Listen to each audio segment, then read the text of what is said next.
Tim Goldstein, autistic adult, and your host for Life in a Neurotypical Universe, where we take a look at life from the perspective of an autistic adult.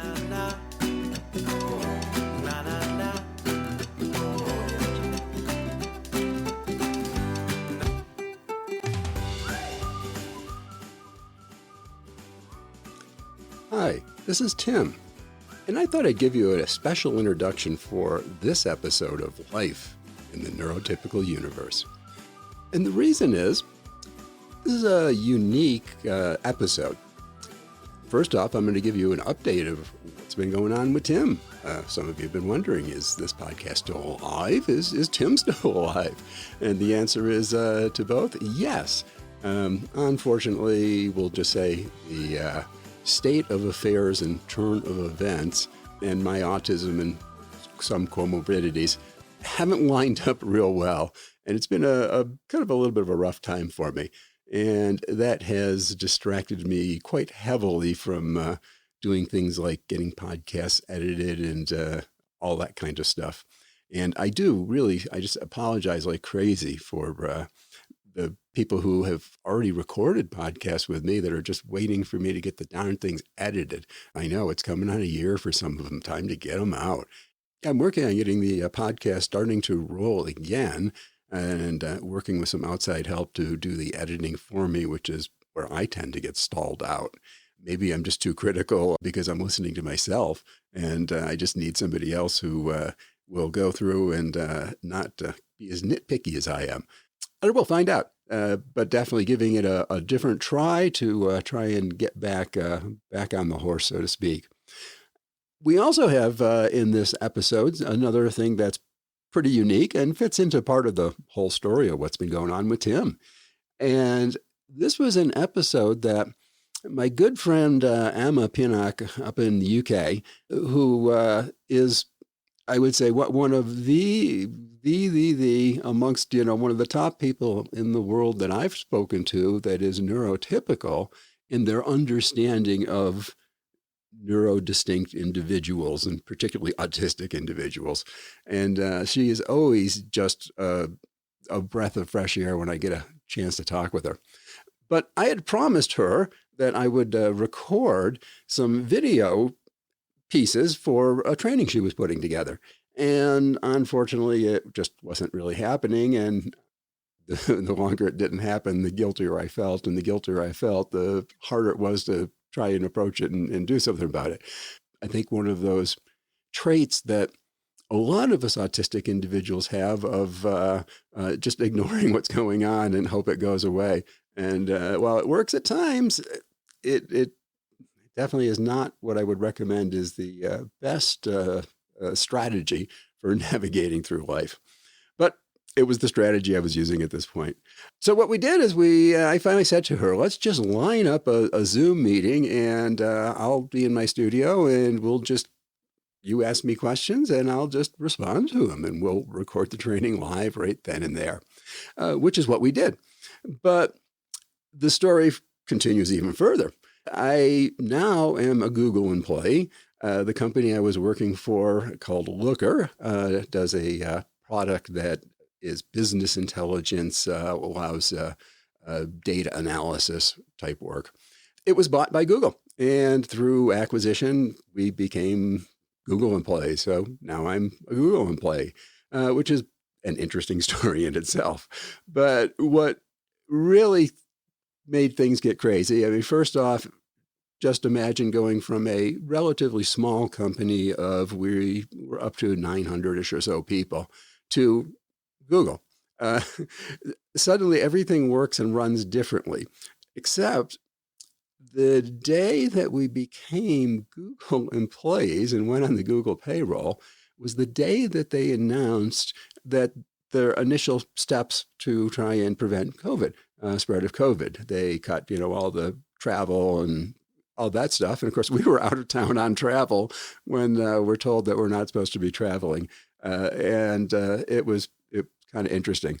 But unfortunately, it did cause the integration of Looker into Google to be put off to the side. And we kind of have been running or have run for quite a long while as kind of almost this looker bubble that works by the laws of looker, sitting inside the world of Google that runs by, the laws of the universe of Google.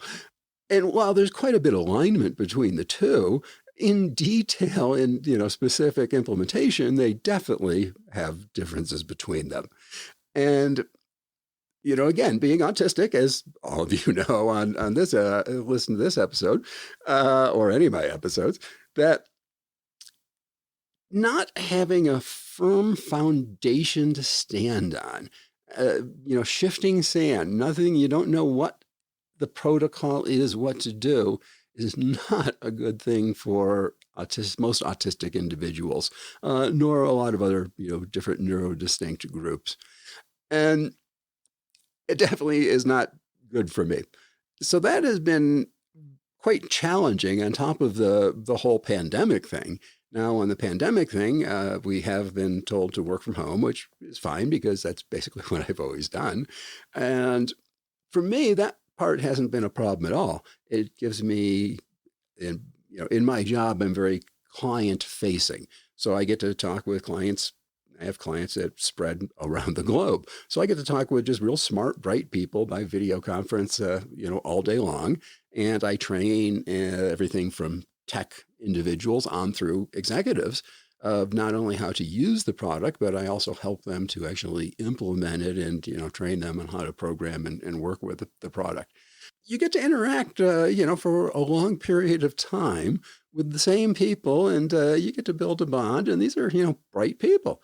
And so it's kind of cool. I get all the social contact I need talking to bright people around the world in my job. It's pretty cool getting paid for that part, because they get good value out of it. I'm, relatively okay at what I do. And I get just tremendous value out of it because, it's just dealing with cool, fun people and learning new things about people in the world. But nonetheless, with, all of that said and everything, the stress of the rules changing, but nobody knows what the rules are going to be because we were a very large acquisition and they didn't really know exactly the game plan of how to merge us in. And the attention was unfortunately being directed to pandemic response items. It was far more important to save lives than it was to, worry about how we merge two HR departments.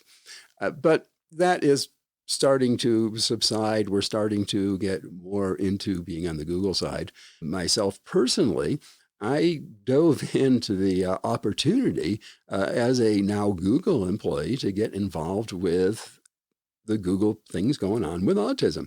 And I didn't know what they were, so I just started asking around and finally found that there they keep everything in under disability. There's a thing called Disability Alliance, and it does a phenomenal job, and it does a great job of serving the disability community. My only challenge with it is lots of us who can benefit from their services because legally being autistic does qualify as a disability, but I don't identify as being disabled. And to me, that's the only challenge is I think that there's a larger group of people that could be helped, not just autism, but what if you're a cardiac patient and you can't walk up flights of stairs and you need the sticker to park in close because you just don't have the physical capability. But you don't think of yourself as disabled. You think of yourself as a cardiac patient. And I think that's the only problem is there's lots more people that could be helped that simply don't know that's where they're supposed to go. And if they went there, they certainly would be helped, but just lost of identity. But enough rambling on. That is my soapbox speech that I'm giving to everybody I talk to at Google. What I did find, though, was there is quite a receptive crowd.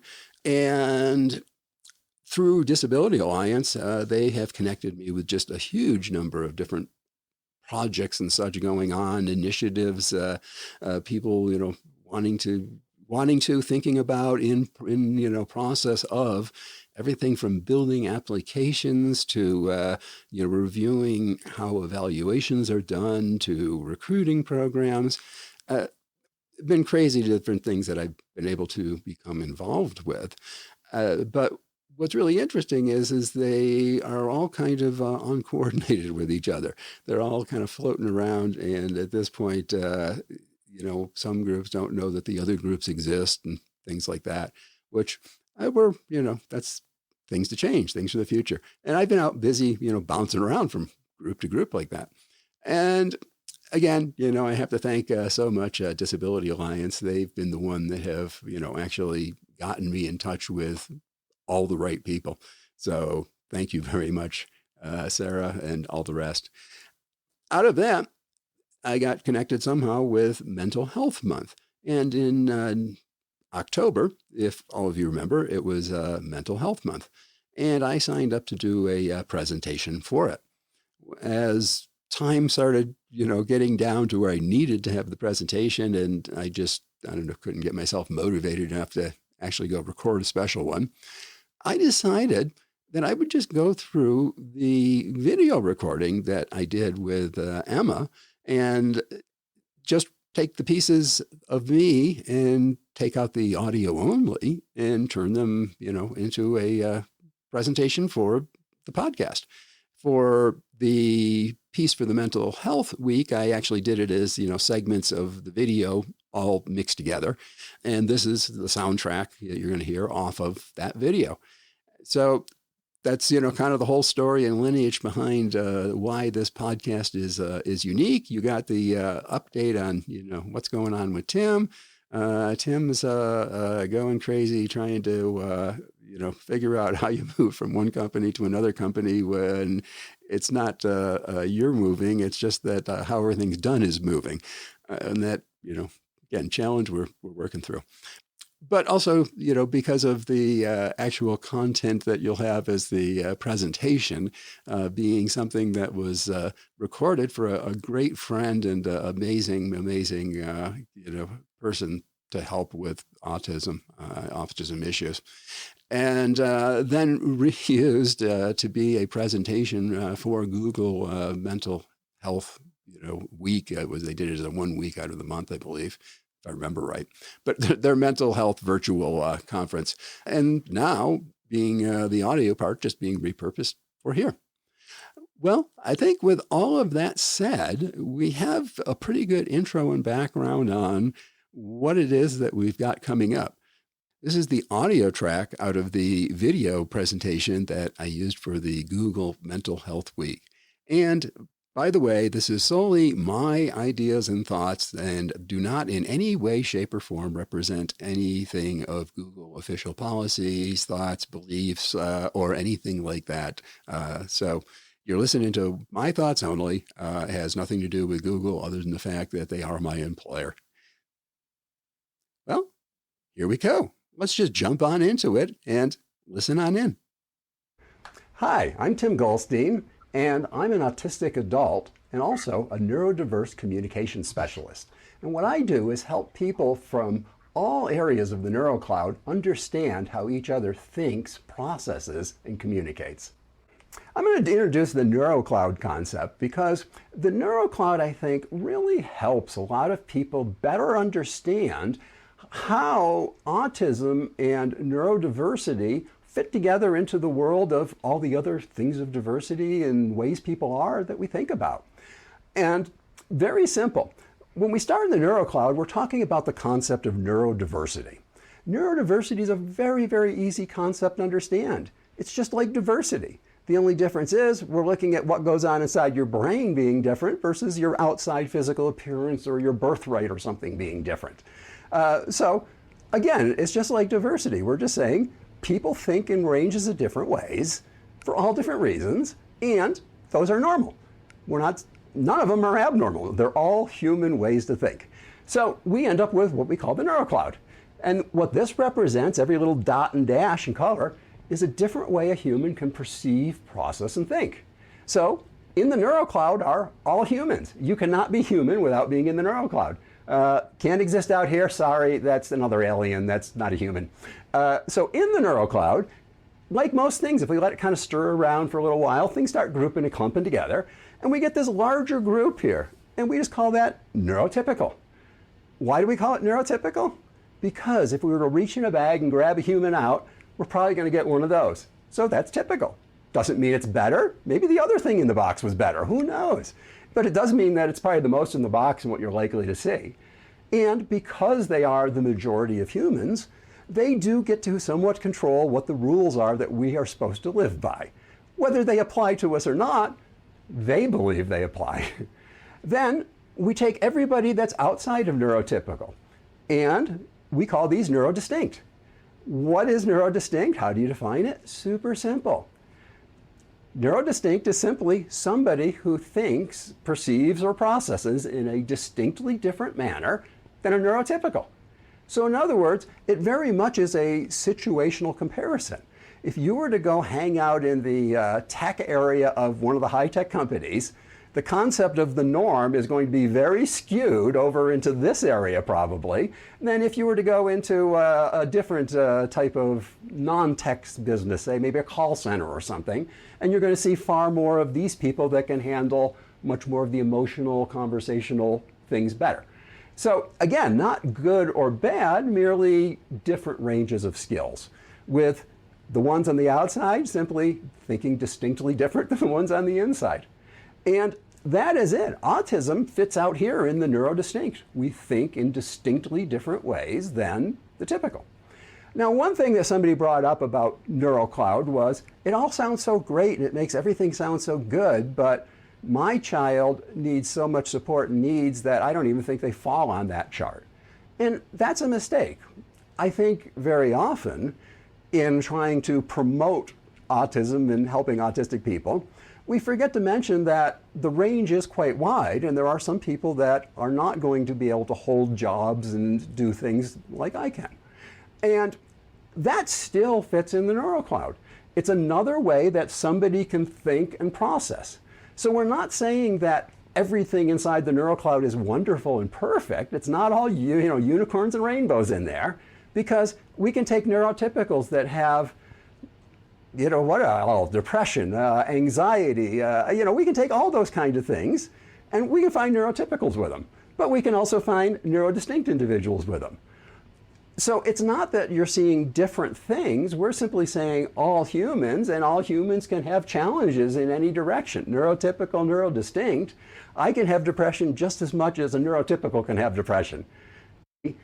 By using this neurodistinct and such model, we have diversity, neurodiversity. Identical concepts, just one's looking on the inside, one's looking on the outside. Then we go into diverse or neurodiverse. What are we saying? Some group is diverse. This group, nope, it's all white faces, not very diverse. This group over here, all neurotypicals, not very diverse. ADHD, a little bit of autism, a little bit of some other things thrown in, plus a lot of neurotypicals, very neurodiverse group. So now they align. Diverse, neurodiverse aligns. It means a mixture of what the group's like. And then when you bring it down to the next level, we have this thing of how do you decide to break the two groups up?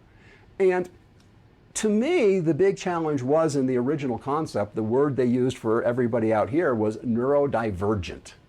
Well, I come with a marketing background, and I would not use neurodivergent to sell caskets, much less to sell something that I'm interested in. It is a nasty sounding word, and it makes people sound negative. I don't want to be talked about as being neurodivergent. I don't think I diverge from anything. I think I'm pretty normal to me. So I replaced the word because it was not a marketable word. And secondly, people didn't understand it. Divergent, it has all these negative connotations when it was simply, if you look up the word, it simply means there's a split.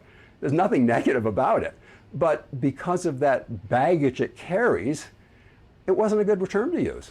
So I replaced it with the term neurodistinct, because everybody wants to be distinct. Everybody wants to be special. So how much better to describe people that think differently from typical as being distinct versus saying they're neurodivergent? It's finally dawned on me. I would have to describe it as I have PTSD around not getting things right. And most people don't understand that. My wife definitely doesn't understand it. There's nothing that frustrates me more with myself, not with anybody else, with myself, than going to the store to get something for her and screwing it up, getting the wrong thing somehow.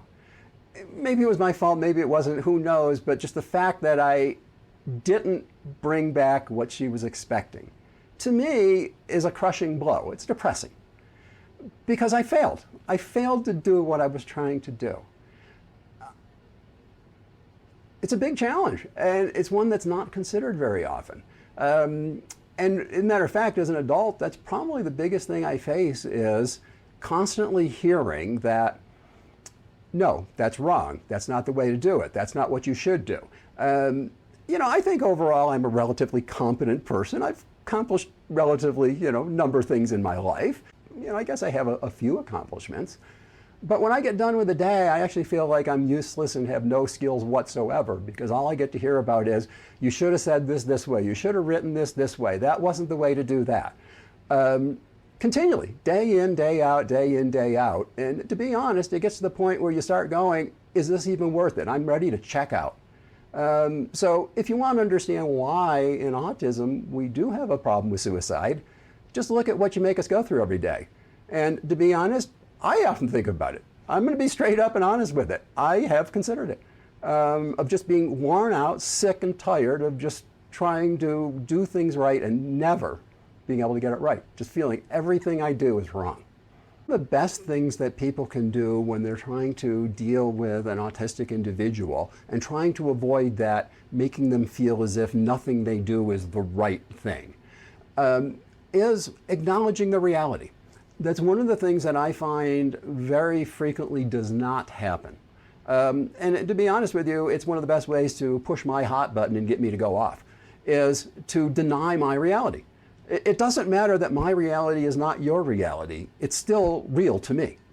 And if I come to you as my manager or HR or, as the school teacher, just, whatever situation we're in, and I tell you it's XYZ and this is what's, going on.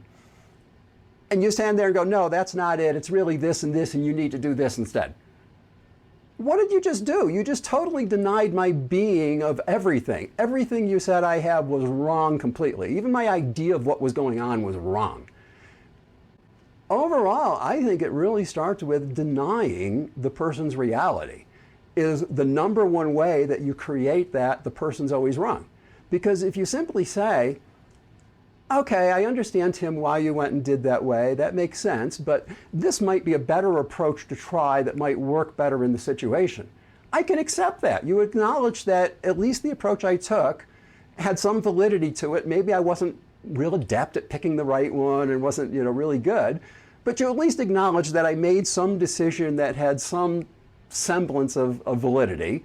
And you didn't just say, no, you're 100% wrong and this is the way it's got to be. That goes, I can't say how far that goes. Just somebody saying, hey, I can understand why you thought it that way, but this might play out better for you. I think one of the top tips to really communicate well with, this isn't just autistic individuals, this is any individual. And the reality is, the more different the person is from you, the more critical this becomes. If the person is, your brother, your sister, you grew up with them, same family, same upbringing, same culture, there's a little difference. But the conversation's easier because you have so much in common to draw from. But as the differences get wider and wider, most people break down on being able to bridge the gap and just start turning the other into being a different group or they're wrong. Communication, I think, causes a lot of that to happen without realizing it. This isn't being done intentionally. I mean, maybe there's some people out there doing it intentionally. There's nasty people in the world, unfortunately. But most people aren't doing it intentionally. They're doing it, I guess I would say, much like many diversity things. They're doing it out of ignorance, of just not knowing what would be a better or more appropriate way. Not that they want to be mean to some group, but they just don't know. Nobody taught them. I mean, how do I know when I'm dealing with, say, an LGBT crowd, how I should address them unless somebody sits down and tells me this is how in that community they address each other? Great, now I know how to deal with it, but I can't just walk in. It's a different community. I'm going to blow all the words. I'm going to mess them up. I'm going to apologize like crazy, and they're going to help me understand. And we're going to move forward together because I was willing to accept I was wrong. They were willing to help me. Now we can move. Social interaction and learning to interact socially with autistic individuals can be a challenge. I think one of the best ways that I've heard to look at it was a discussion I was having with a gentleman named Chris Turner, who's a autism consultant in the business world down in Australia. And we were talking about my concept of, being different, and he kind of changed it around and phrased it this way, that you should enter into every conversation with the concept of different but. In other words, we're going to go into the conversation knowing that you and I are different right from the beginning. We're not going to try and say that we're identical, that we're the same, because then we're going to run into your right versus my right, and we're going to get nowhere. But if we both go in saying we're unique, we're individuals, we each have our own way we see and perceive things, now let's figure out where we have common ground and can discuss from there. That's the way we need to go about it. I think all too often what happens is people don't understand that, so they go about it the other way. Oh, you don't talk like all the rest of the kids do, you need to learn to talk like them, instead of learning simply how that person talks. My guess, just based on what we know from reading books and things like that, was if we went back to a young Bill Gates, when he was building Microsoft, my guess would be if you upset him, he was the nastiest guy that ripped your head off like you would never believe. And he's quite well known for throwing people out of meetings for being idiots and things like that. Well, he's also quite well known and thought to be autistic, which fits in very well. It's hard to say Bill Gates is not smart or Bill Gates isn't right in most things.